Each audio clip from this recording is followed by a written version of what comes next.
O secretário de Comércio dos Estados Unidos, Howard Lutnick, declarou nesta terça-feira, durante entrevista à rede norte-americana CNBC, que produtos que não são cultivados no país, como café, cacau, manga e abacaxi, podem ter suas tarifas de importação zeradas. O Brasil é um dos principais exportadores de café para o mercado norte-americano, mas Lutnick não citou nenhuma nação específica. O secretário reforçou ainda que o prazo final do presidente dos Estados Unidos, Donald Trump, para impor tarifas a uma série de parceiros comerciais não será adiado novamente. O início da aplicação das taxações está programado para esta sexta-feira, 1º de agosto. Na entrevista, Lutnick esclareceu que apenas a negociação com a China deverá se estender por mais algum tempo, em um cronograma separado. Para as demais nações, o prazo para se fechar um acordo sobre a aplicação das tarifas termina em 3 dias. Ao ser questionado sobre o andamento das negociações comerciais com parceiros específicos, Lutnick sugeriu que Trump rejeitou repetidamente possíveis acordos em busca de condições mais vantajosas para os Estados Unidos. Até o momento, o Brasil foi o país que teve a maior tarifa aplicada, de 50% sobre todas as exportações.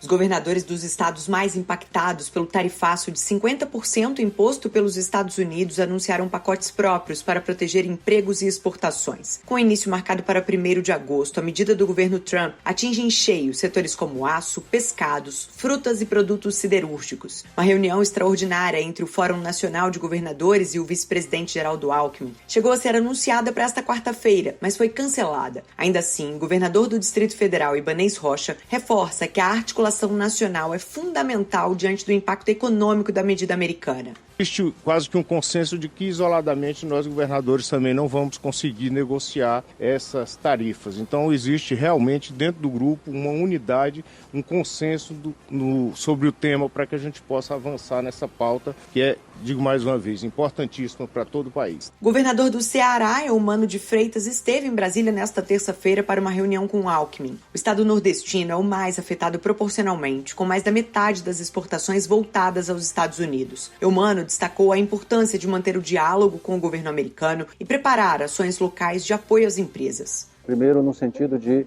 intensificar o diálogo e as negociações com o governo americano para que possamos ter efetivamente alíquotas razoáveis na tratativa do Brasil com os Estados Unidos. E temos um grupo de trabalho que envolve o governo do Estado, a Federação das Indústrias, a Federação da Agricultura do Ceará, com o técnico do Ministério e do grupo de trabalho. Além do Ceará, São Paulo lançou uma linha de crédito emergencial de R$200 milhões.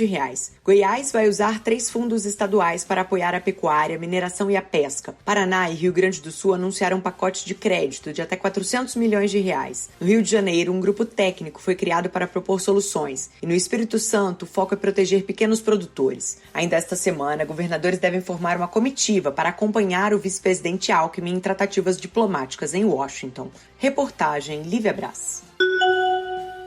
As ações de combate aos incêndios florestais foram reforçadas este ano. Os detalhes foram apresentados pelo Ministério do Meio Ambiente e Mudança do Clima e pelo IBAMA nesta terça-feira, na comemoração do 1º ano da Política Nacional de Manejo Integrado do Fogo. O número de brigadistas, por exemplo, teve um aumento de 14% em relação ao ano passado, chegando a 2.600 pessoas, e o número de equipes aumentou em 11%, alcançando a 123. Segundo o IBAMA, todo esse grupo vai ter uma área de atuação federal de 330 mil quilômetros quadrados, quase o tamanho do estado do Mato Grosso do Sul. Os veículos para as operações receberam investimentos de mais de R$45 milhões entre 2023 e 2025, o que permitiu quase que dobrar o número de unidades, alcançando 799.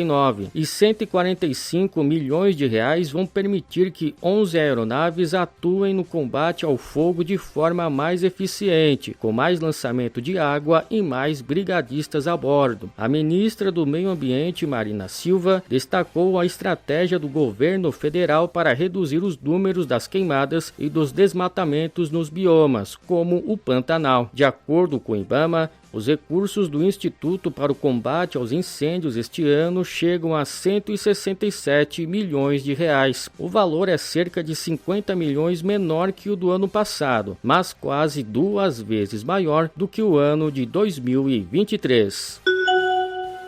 Terá início em agosto a mobilização do Ministério da Saúde e dos planos de saúde para reduzir o tempo de espera da população por atendimento no SUS. Isso será possível graças ao programa Agora Tem Especialistas, que permitirá que empresas de plano de saúde que tenham débitos com o SUS possam trocar suas dívidas com a prestação de serviços como consultas, exames e cirurgias a pacientes da rede pública. A portaria que viabiliza a troca de dívida de ressarcimento ao SUS por atendimento foi apresentada na segunda-feira, dia 28, pelo ministro da Saúde, Alexandre Padilha, pelo advogado-geral da União, Jorge Messias, e pela presidente da Agência Nacional de Saúde Suplementar, Carla de Figueiredo Soares. O primeiro passo a ser seguido pelas empresas de plano de saúde é solicitar ao Ministério da Saúde, via plataforma Investe SUS, a possibilidade de participação. Em seguida, a pasta consultará a regularidade da operadora. Posteriormente, avaliará se os serviços de média e alta complexidade ofertados pelos planos de saúde atendem às demandas do SUS. Caso esses atendimentos supram as necessidades da rede pública, a adesão é aprovada.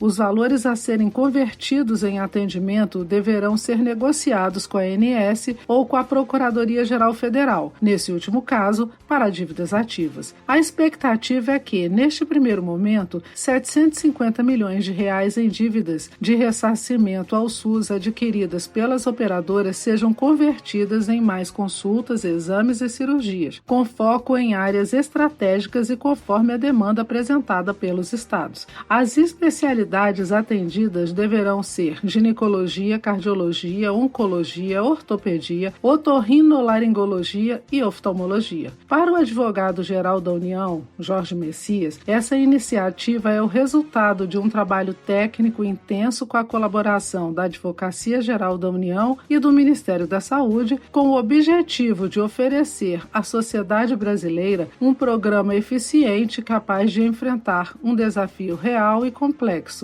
que é ampliar o acesso a especialistas no SUS. E no momento em que as pessoas que têm um acesso ao sistema privado fazem um atendimento no sistema público e esta conta ela é identificada a partir de um trabalho primoroso da Agência Nacional de Saúde, aqui cumprimento a sua diretora, a doutora Carla, isso gera uma oportunidade para que nós possamos redirecionar esses recursos de volta para o atendimento público das pessoas que de fato precisam porque não tem uma alternativa dentro do sistema privado. E aqui está a grandeza e digamos assim, a engenhosidade dessa iniciativa, que é articular esta grande porta em benefício da sociedade. O ministro da Saúde, Alexandre Padilha, ressaltou a criação de um modelo no SUS que transforma dívidas de ressarcimento dos planos de saúde em mais exames, cirurgias e consultas especializadas, levando os pacientes do sistema público de saúde até onde estão os especialistas e os equipamentos, inclusive na rede privada, sem que paguem nada. Eu queria comentar da importância desses 2 momentos que nós estamos vivendo aqui.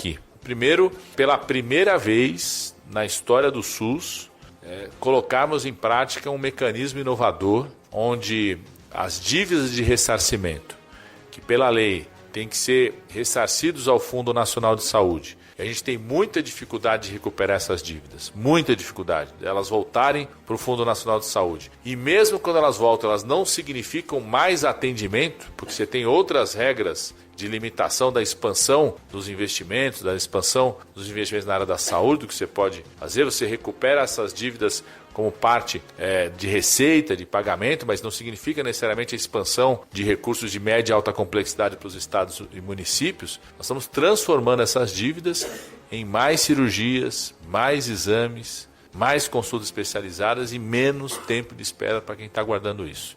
As ações unem esforços de toda a rede de saúde e aproveitam a capacidade instalada para atender a uma demanda urgente da população brasileira. São 370 mil óbitos por ano por doenças não transmissíveis relacionadas a atraso no diagnóstico, segundo o Instituto de Estudos para Políticas de Saúde. Dados do INCA apontam que os custos com câncer aumentaram em 37% por agravamento devido à desassistência. Há uma necessidade, por exemplo, de o país aumentar em mais de 60% as biópsias para o câncer de mama. De Brasília, Ana Catarina Lima.